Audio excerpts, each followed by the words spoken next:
नमस्कार, फौजी lecturer YouTube channel पर आपका स्वागत है। आज हम एक गांव के लड़के की कहानी शेयर करेंगे जो फौज में भर्ती होना चाहता था, लेकिन फौज में भर्ती होने के लिए ना तो उसके अंदर वजन उतना था जितना फौज में चाहिए था, ना उतनी हाइट थी जो हाइट चाहिए थी। और एक आप लोगों ने भी सुना होगा कि फौज में जाने के लिए जो पाँव है वो फ्लैट नहीं होना चाहिए, यानी कि स्पार्ट नहीं होना चाहिए। और उस लड़के का पाँव काफी स्पार्ट था, यानी कि पाँव में गड्ढा टाइप नहीं बनता था, लेकिन फिर भी उसको जुनून था कि फौज में ही जाना है। एक पहले वीडियो में मैंने बताया था कि कैसे एक चैलेंज ने एयरफोर्स में भर्ती करवा दिया था। आर्मी में जाने के लिए उतनी हाइट नहीं थी और वजन भी नहीं था, लेकिन एयरफोर्स में जाने के लिए हाइट थी, वजन थोड़ा कम था, वजन पूरा किया जा सकता था।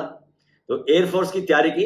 एयरफोर्स की उसमें जो तैयारी होती थी, एक रिटन टेस्ट होता था 100 नंबर का, एमसीक्यू क्वेश्चन आते थे, एक प्रश्न होता था, उसके 4 ऑप्शन उत्तर होते थे, उसी को गोल द्वारा करना होता था। उसमें फिजिकल का कोई टेस्ट नहीं होता था एयरफोर्स के लिए। ये टेस्ट पास होने के बाद, रिटन टेस्ट पास होने के बाद मेडिकल होता था, और मेडिकल में भी पास होने के बाद उनको बोल दिया जाता था कि आप इंतजार कीजिए, पूरे इंडिया लेवल पर मेरिट बनेगी, और मेरिट में अगर आपका नाम आएगा तो आपको बुला लिया जाएगा, और अगर मेरिट में आपका नाम नहीं आएगा तो आपको सूचित कर दिया जाएगा। और आपकी अगर आगे भी उम्र बची है एयरफोर्स में आने के लिए तो दोबारा से आप कोशिश कर सकते हैं।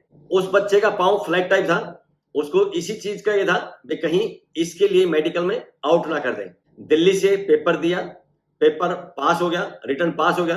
रिटर्न पास होने के बाद अगले दिन मेडिकल होना था। जब मेडिकल होने लगा तो डॉक्टर ने जब पाँव देखे तो उसको लगा इसका पाँव स्पार्ट है, फ्लैट है, नीचे गड्ढा नहीं है। डॉक्टर ने कहा कि पाँव को पीछे मोड़ के दिखाइए।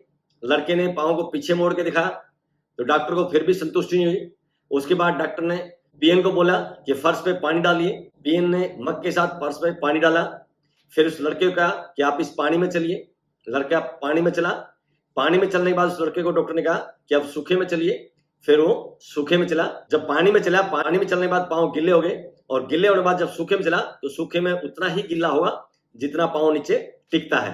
यानी कि डॉक्टर को फिर ये संतुष्टि होगी कि पूरा पाँव फ्लैट नहीं है, थोड़ा गड्ढा है। इस तरह से मेडिकली फिट हो गया। वजन के लिए 45 किलो वजन चाहिए था एयरफोर्स में, और 45 किलो वजन करने के लिए उस दिन भी उसने केले खाने के बाद पूरा 45 किलो वजन किया। जब ट्रेनिंग सेंटर में गए, ट्रेनिंग सेंटर में भी 45 किलो ही वजन था। 2-3 साल तक आगे 45 किलो वजन था। जब वो पढ़ता था उसको फोटो वगैरह खिंचवाने का कोई शौक नहीं था। जब 10वीं की विदाई पार्टी हुई थी तब भी कोई फोटो नहीं खिंचवाया था। एयरफोर्स में भी जो विदाई पार्टी हुई थी वहां भी फोटो नहीं खिंचवाया था। इस बात का उसके साथ के ट्रेनिंग्स को पता था, जो साथ दोस्त ट्रेनिंग करते हैं उनको पता था, और वो चाहते थे कि उसका फोटो लिया जाए। तो एक दिन जब वो कुर्सी में बैठा पढ़ाई कर रहा था, नैनीताल का एक लड़का था खत्री, उसने उसको पीछे से आकर दोनों बाजू पकड़ लिया। और दूसरा लड़का आया जो मध्य प्रदेश का था, दत्ता उसका नाम था, उसने आगे से उसकी टांगे पकड़ ली।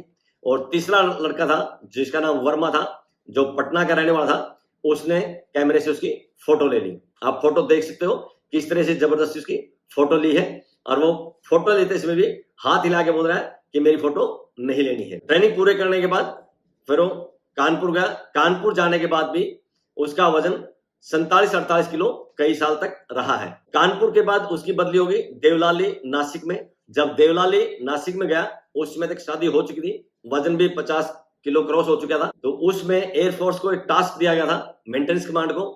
देवलाली 25D मेंटेनेंस कमांड के अंडर में आती है, और टास्क ये था कि कमांडो तैयार करने थे एयरफोर्स के लिए। एयरफोर्स के जो वीवीआईपी हैं या वीआईपी है उनकी गार्ड के लिए, सुरक्षा के लिए। तो उसका क्राइटेरिया अपना आ गया कि जिसके फायरिंग अच्छी है, यानी कि जब फायरिंग रेंज पे जाते हैं तो एक टारगेट लगाया जाता है। टारगेट में सबसे छोटा जो गोला होता है उसको बुल बोला जाता है। आधा काला होता है, आधा दूसरे रंग का होता है। जिसके जितने ज्यादा बुल में लगेंगे इसका मतलब उसका निशाना उतना ही पक्का है। पूरी यूनिट से 5 लड़के लिए गए जिनके निशाना अच्छा था, और उसमें मेरा निशाना भी अच्छा था, तो मुझे भी उसमें लिया गया। क्योंकि अगर कमांडो के लिए जाना था तो बीवी बच्चों को साथ में रखने की दिक्कत आती, आगे पढ़ाई जो कर रहा था उसकी दिक्कत आती।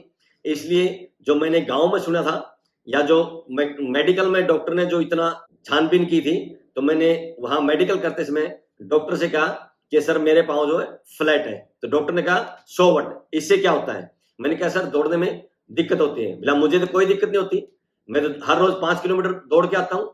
तो डॉक्टर ने फटाफट उसको मेडिकली फिट लिख दिया। इस तरह से मुझे लगा कि ये दाव तो नहीं चला, और अभी जैसे रेंज फायरिंग के आधार पर इन्होंने रिजल्ट के आधार पर लिया है, जिसका टारगेट ज्यादा अच्छा लगा है, ज्यादा बुल में गोलियां लगी हैं, उसको आगे भेजेंगे।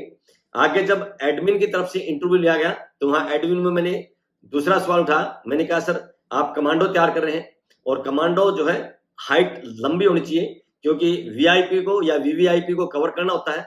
कोई भी जब खतरा होगा कमांडो उसको चारों तरफ से घेरते हैं। अगर कमांडो की हाइट कम होगी तो वीवीआईपी गर्दन और उसका चेहरा सामने दिखाई देगा, कहीं से भी कोई भी शूट कर सकता है। ये बात जो एडमिन के ऑफिसर थे उनको समझ में आई।